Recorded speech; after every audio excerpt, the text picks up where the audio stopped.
Good morning guys. This is 4th day of our trip.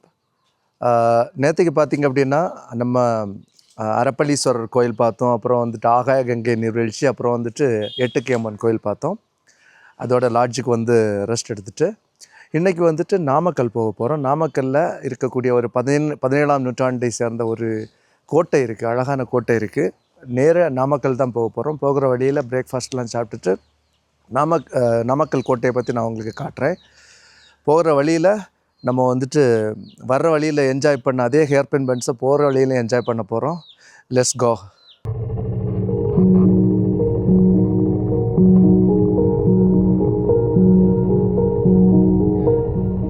நாங்கள் தங்கியிருந்த hotel பார்த்திங்க அப்படின்னா ரொம்பவும் ஸ்டீப்பு. மேலேருந்து இறங்குறதே ஒரு டிஃப்ரெண்ட்டான ஃபீல், ஒரு சேலஞ்சான விஷயம். கொல்லிமலையை விட்டு போகிறதுக்கே மனம் இல்லை, அந்த அளவுக்கு அழகு, அப்படி ஒரு அழகு. காலையிலே நல்ல சாஃப்டான லைட் வந்துடுச்சு. எங்கள் ஷேடு எங்களுக்கே தெரியுதுன்னா பார்த்துக்கோங்களேன். ஆனால் வேறு வழியில் Kollimalai. Goodbye. Next time we will see you once again.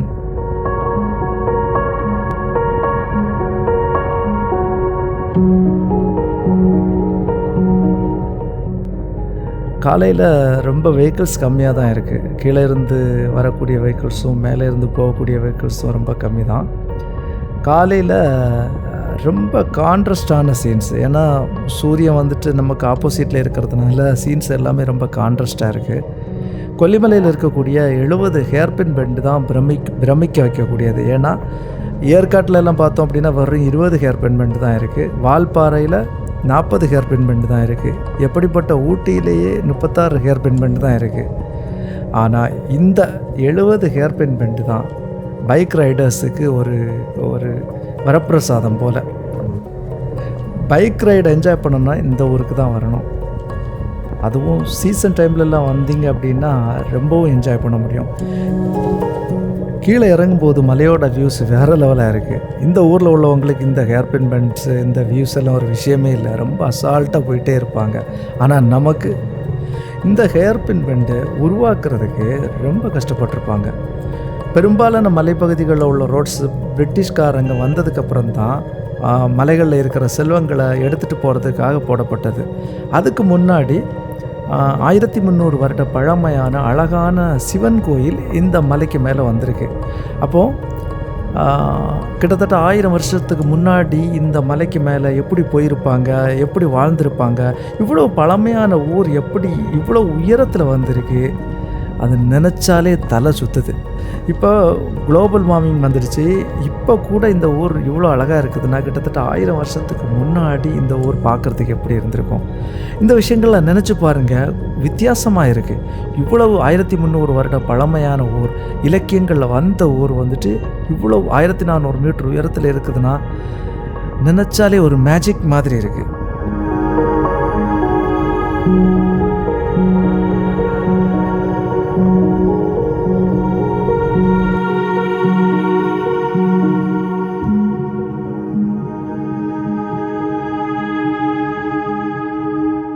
Namakkal கோட்டையை பார்த்திங்க அப்படின்னா தூரத்துலேருந்து நம்மளால் பார்க்க முடியும். நாமக்கல்லில் இப்படி ஒரு கோட்டை இருக்கிறதே தூரத்துலேருந்து தான் பார்த்து தான் நாங்கள் தெரிஞ்சுக்கிட்டோம்.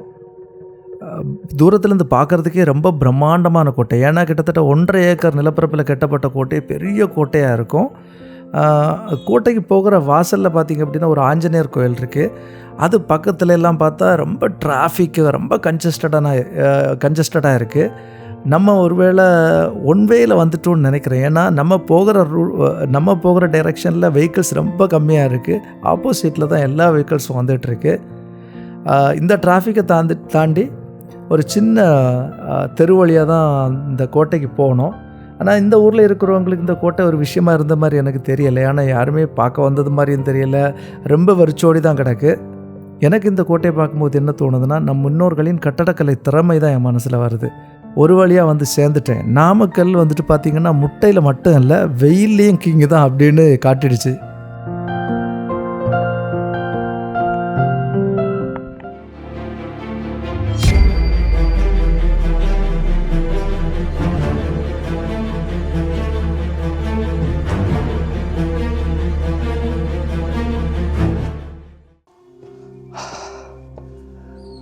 நாமக்கல்லில் இருக்கக்கூடிய பழமையான கோட்டைக்கு வந்து சேர்ந்தாச்சு.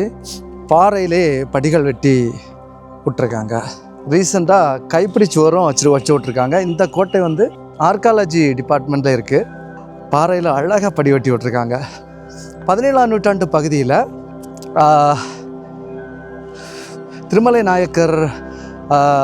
திருமலை நாயக்கரின் கீழ் இருந்த பாளையக்காரரான ராமச்சந்திர நாயக்கரால் கட்டப்பட்ட கோட்டை தான் இந்த நாமக்கல் கோட்டை. பிரம்மாண்டமான கோட்டை. இந்த கோட்டையோட ஸ்பெஷல் என்ன அப்படின்னா, ஒரு 1.5 ஏக்கர் சைஸில் ஒரு பிரம்மாண்டமான பாறை. ஒரே மோனோலித்திக் ராக்கு தான், சின்ன சின்ன பாறை கிடையாது, ஒரே மோனோலித்திக் ராக்கு. அந்த ராக்குக்கு மேலே இந்த கோட்டையை கட்டியிருக்காங்க. இப்போது ஆர்காலஜி டிபார்ட்மெண்ட்டில் இருக்குது. கீழே எந்த டிக்கெட்டும் சார்ஜ் பண்ணலை. காலையில் அல்லது ஈவினிங்கில் தான் இந்த கோட்டை போகணுன்னு ரெக்கமெண்ட் பண்ணுறாங்க. ஏன்னா இடப்பட்ட காலத்தில் பார்த்திங்கன்னா பாறையாக இருக்கிறதுனால சூரிய ஒளிப்பட்டு ரொம்ப ஹீட்டாக இருக்கும் அப்படின்னு சொல்கிறாங்க. அழகான கோட்டை. 18ஆம் நூற்றாண்டு பகுதியில் ஹைதர் அலி இந்த கோட்டையை பிடிச்சிக்கிறாரு. அப்புறம் திப்பு சுல்தான் இந்த கோட்டையை ஆயுத கிடங்காக யூஸ் பண்ணுறாரு. அவர் காலத்தில் இந்த பகுதியில் ஒரு மசூதியும் கட்டப்பட்டிருக்கு. படிகள் அழகாக வெட்டி விட்ருக்காங்க பாருங்கள்.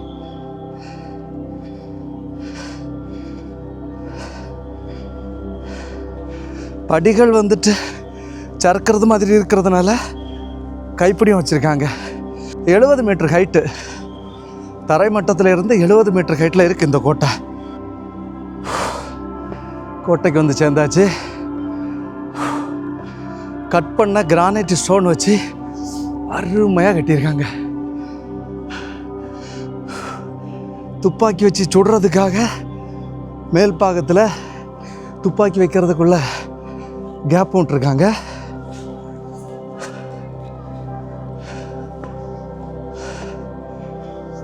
ஈவினிங் டைமில் தான் நல்லா கூட்டம் வரும்னு நினைக்கிறேன். The main entrance.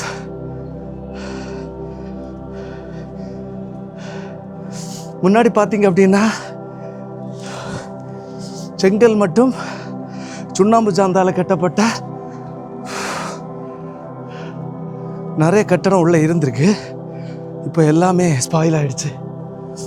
அப்புறம் 18ஆம் நூற்றாண்டு பகுதியில் இந்த கோட்டை வந்து கிழக்கிந்திய கம்பெனிக்கு போகுது. கிழக்கிந்திய கம்பெனி என்ன பண்ணுறாங்க, இந்த கோட்டையை தானிய கிடங்காகவும் ஆயுத கிடங்காகவும் அப்புறம் வாட்ச் டவராகவும் யூஸ் பண்ணுறாங்க.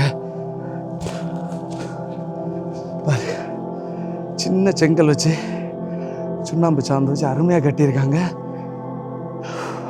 17ஆம் நூற்றாண்டில் கட்டப்பட்ட கட்டடம் இப்பவும் இரும்பு மாதிரி நிற்குது பாருங்க. அடுத்தது பக்கத்தில் ஒரு கோயில் இருக்கு. என்ன கோயில்னு தெரியல. இந்த கோயிலுக்கு ஒரு கொடிமரம் இருக்கு. முக்கியமாக சொல்கிறது என்னென்னா, திருமலை நாயக்கர் காலத்தில், நாயக்கர்கள் காலத்தில் தான் கோயிலுக்கு கொடிமரம் அமைக்கிற வழக்கம் வந்து கொண்டு வரப்பட்டது. பாருங்க, என்ன கோயில்னு பார்ப்போம். என்ன கோயில்னு தெரியல, உள்ள இருட்டாகவே இருக்கு. கல்தளி கோயில். ரொம்ப நுட்பங்கள் இல்லாத சாதாரண கல்தளி அமைப்பை கொண்ட கோயில். கல்வெட்டும் இருக்கு.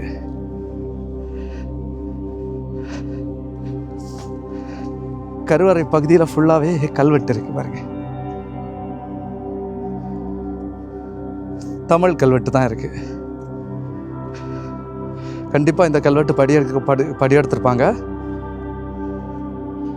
இங்கேருந்து பார்த்தா நாமக்கலோட முழு வியூவும் தெரியுது.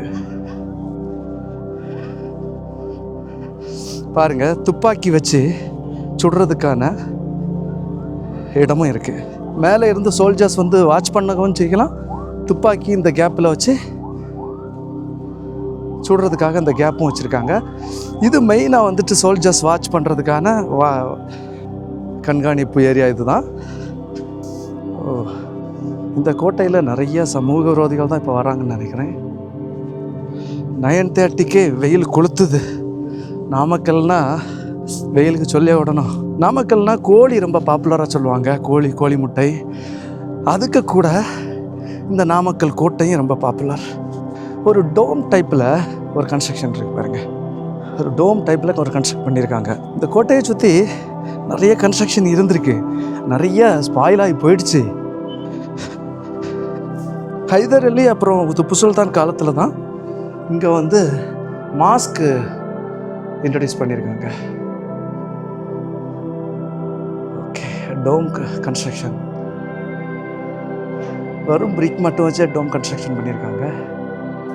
இந்த கோயில் இந்த கோட்டை அடிவாரத்தில் 2 பெருமாள் கோயில் இருக்குது. ஒன்று நரசிம்மர் கோயில், ஒன்று ராமச்சந்திர பெருமாள் கோயில். இது உருவாக்கப்பட்ட குளமா இல்லைன்னா தண்ணி கட்டி கிடக்குதான்னு தெரியல.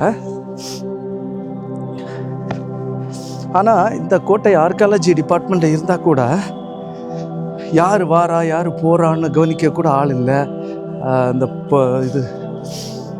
பசங்க எல்லாம் வந்து மிஸ்யூஸ் பண்ணுறது மாதிரி எனக்கு தோணுது. அருமையான கோட்டை. கண்டிப்பாக இது ஒரு நம்ம நாட்டிற்கான ஒரு சின்னம். இந்த சின்னம் கண்டிப்பாக பல்லாயிரம் கணக்கான ஆண்டுகள் இன்னும் பாதுகாக்கப்பட வேண்டும். வரலாறு மக்களுக்கு தெரியப்படுத்தப்பட வேண்டும். அந்த கோட்டைக்கு உள்ளாடி இருந்த ஒரு கோயில் நான் தெரியலைன்னு சொன்னேன்ல, கூகுளில் ரெஃபர் பண்ணேன். அது வந்து நரசிம்மர் கோயில் அப்படின்னு சொல்கிறாங்க. அப்புறம் அந்த டோம் வடிவத்தில் இருந்தது முன்னாடி திப்பு சுல்தான் காலத்தில் வழிபடப்பட்ட ஒரு மசூதி. ஒருவேளை சோல்ஜர்ஸ் வழிபடுறதுக்காக கட்டப்பட்டிருக்கலாம். அருமையாக கட்டியிருக்காங்க. பாறைக்கு மேலே உள்ள ராக் ஆங்கரிங் பண்ணியிருக்காங்களான்னு தெரியாது. அருமையாக கட்டியிருக்காங்க. இப்போவும் இரும்பு மாதிரி கோட்டை இருக்குது. நம்ம தான் பாதுகாக்க தவறிட்டணுமோன்னு எனக்கு தோணுது. இறங்குறது ரொம்ப ஈஸியாக இருந்தால் கூட ரொம்ப ஸ்லிப்பரி, ரொம்ப கவனமாக இருக்கணும். படியெல்லாம் ரொம்ப ஹைட்டு குறவு தான், ஆனால் பாறையாக இருக்கிறதுனால ஸ்லிப்பரியாக இருக்குது. ரொம்ப கவனமாக இறங்கணும். இங்கேருந்து பார்த்தோம் அப்படின்னா நாமக்கல் மாவட்டத்தோட ஃபுல் வியூவும் தெரியுது.